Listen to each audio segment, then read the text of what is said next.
Hi, എല്ലാവർക്കും നമ്മുടെ പുതിയൊരു വീഡിയോയിലേക്ക് സ്വാഗതം. ഇന്ന് ഞാൻ നിങ്ങൾക്കായിട്ട് പരിചയപ്പെടുത്തുന്നത് കൊല്ലം, പത്തനംതിട്ട ജില്ലകളിലെ അതിർത്തി പങ്കിടുന്ന കൊട്ടാരക്കരയിലെ ഒരു അഡാർ സ്പോട്ടാണ് കേട്ടോ. കൊട്ടാരക്കരയിൽ നിന്നും തിരുവനന്തപുരം റൂട്ടിൽ 15 കിലോമീറ്റർ മാറിയുള്ള കൊല്ലം ജില്ലയിലെ ഒരു കുഞ്ഞൻ കൊടുമുടിയിലേക്കാണ് ഇന്നത്തെ യാത്ര.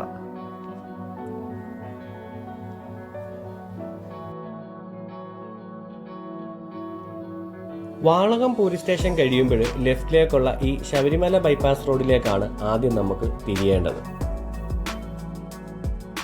വാളകത്ത് നിന്നും ഏകദേശം 1/2 കിലോമീറ്റർ നമ്മൾ മുന്നോട്ട് വരുമ്പോൾ അഞ്ചലിലേക്ക് തിരിയാൻ ഇതുപോലെ വലത്തോട്ടൊരു വഴി കാണാം. ഇതുവഴി പോകുന്നിടത്താണ് മലമേൽ പാറ തല ഉയർത്തി നിൽക്കുന്നത്.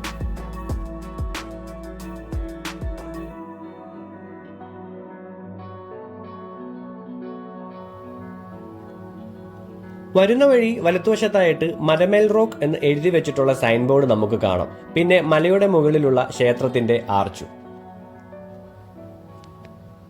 ഈ വഴി ഒരു 300 മീറ്റർ വരുന്നിടത്താണ് മലമേൽ ടൂറിസം സ്ഥിതി ചെയ്യുന്നത്.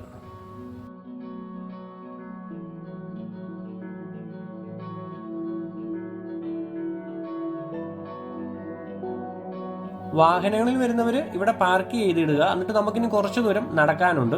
നേരെ കാണുന്ന ഈ വഴി പോകുന്നതാണ് മലമേൽ ടൂറിസത്തിലേക്ക്. ഇതിനോട് ചേർന്ന് തന്നെയാണ് മലമേൽ ശ്രീ ശങ്കരനാരായണ ക്ഷേത്രവുമുള്ളത്.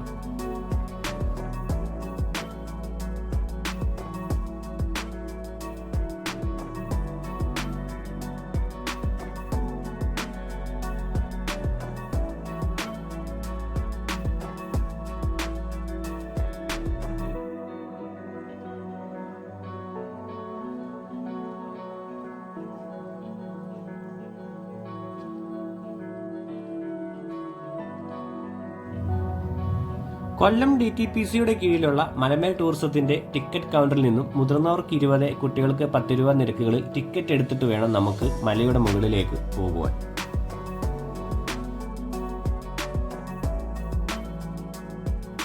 ഇവിടെ നമുക്ക് എന്തെല്ലാം സ്ഥലങ്ങൾ കാണാനായിട്ടുണ്ട് എന്ന് വിവരിക്കുന്ന ഒരു ബോർഡ് മെയിൻ എൻട്രിയോട് ചേർന്ന് തന്നെ അവർ വെച്ചിട്ടുണ്ട് കേട്ടോ.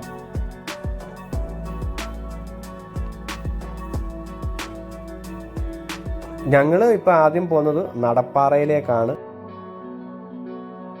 നടപ്പാറയിൽ നിന്നുള്ള ഈ ഒരു വ്യൂ അടിപൊളിയാണ്. പിന്നെ സുരക്ഷ മുൻനിർത്തിയിട്ട് ഇവിടെ ഇരുമ്പുവേലിയിലൊക്കെ കെട്ടിയിട്ടുണ്ട്. അപ്പം നമുക്ക് സേഫായിട്ട് ഇവിടെ നിന്നിട്ട് ഈ കാഴ്ചകളൊക്കെ കാണാം. പിന്നെ ഇവിടെ ഒരു കുളം കാണുന്നില്ല, ഇതിനകത്ത് നീലത്താമര വിരിഞ്ഞിപ്പോൾ.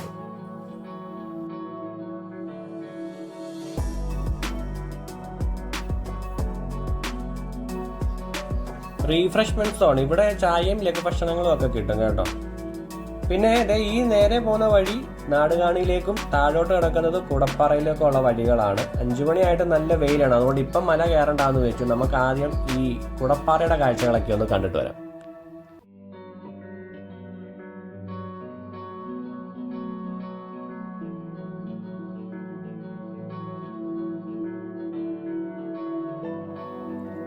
അപ്പോൾ ഇതാണ് കുടപ്പാറ.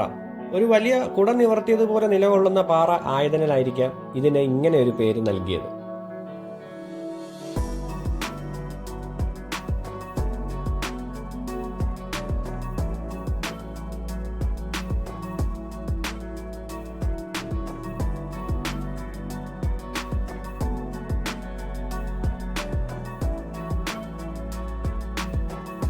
പിന്നെ ഇത് കണ്ടില്ലേ, ഇവിടെ സെപ്പറേറ്റഡ് ടോയ്ലറ്റ് സൗകര്യം ഉള്ളതും എടുത്തു പറയേണ്ട ഒരു പ്രത്യേകതയാണ്.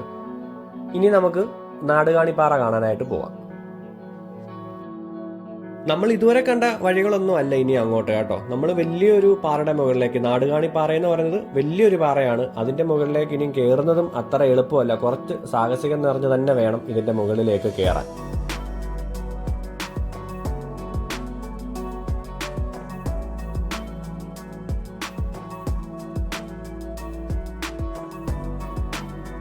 ഇതുവഴിയാണ് ഞങ്ങളിപ്പോൾ കയറി വന്നത്. നല്ല അപകടം നിറഞ്ഞ ഒരു ചെറിയ വഴിയാണ്. കല്ലിലൊക്കെ തട്ടി വീഴാനുള്ള സാധ്യത വളരെ കൂടുതലാണ്.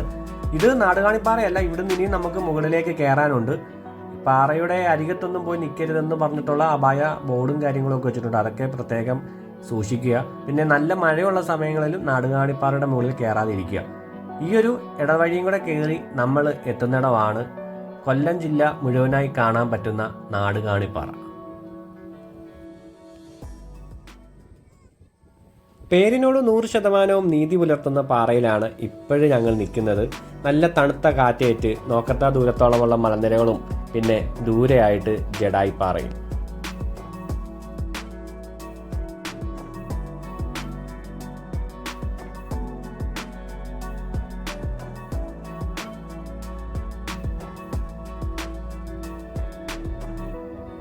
കോവിഡ് കാലശേഷം ഫേമസ് ആയ ഒരിടം കൂടിയാണിത്. ഇന്നും കൊല്ലക്കാർക്ക് പലർക്കും അറിയാത്ത, എന്നാൽ കൊല്ലം ജില്ലയിലെ ഒട്ടുമിക്ക സ്ഥലങ്ങളും ഉയരത്തിൽ നിന്ന് കാണാൻ പറ്റുന്ന കൊട്ടാരക്കരയുടെ മലമേൽ.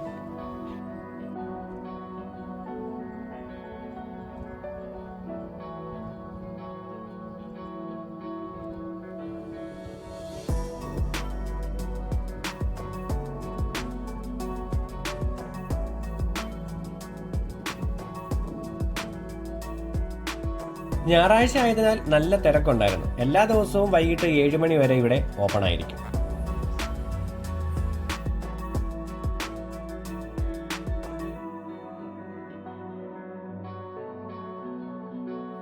നല്ലൊരു സൂര്യാസ്തമയവും കണ്ട് ചെറിയ സാഹസികങ്ങളൊക്കെ ഇഷ്ടപ്പെടുന്നവരെ നിരാശപ്പെടുത്താത്തതുമായ മലമേൽ ടൂറിസം. കാണാത്തവർ വേഗം പോയിക്കോളൂ കേട്ടോ. എനിക്കെന്നായാലും മലമേൽ ഇഷ്ടപ്പെട്ടു. അപ്പോൾ ഇതിൻ്റെ കാഴ്ചകൾ നിങ്ങൾക്ക് ഇഷ്ടപ്പെട്ടുണ്ടെങ്കിൽ വീഡിയോയ്ക്ക് ലൈക്ക് ചെയ്യുക. ചാനൽ ആദ്യമായിട്ടാണ് കാണുന്നതെങ്കിൽ സബ്സ്ക്രൈബ് ചെയ്ത് കൂടെ കൂടിക്കോ. നമുക്ക് മറ്റൊരു വീഡിയോ ആയിട്ട് വീണ്ടും കാണാം. അതുവരേക്കും എല്ലാവർക്കും ടാറ്റാ.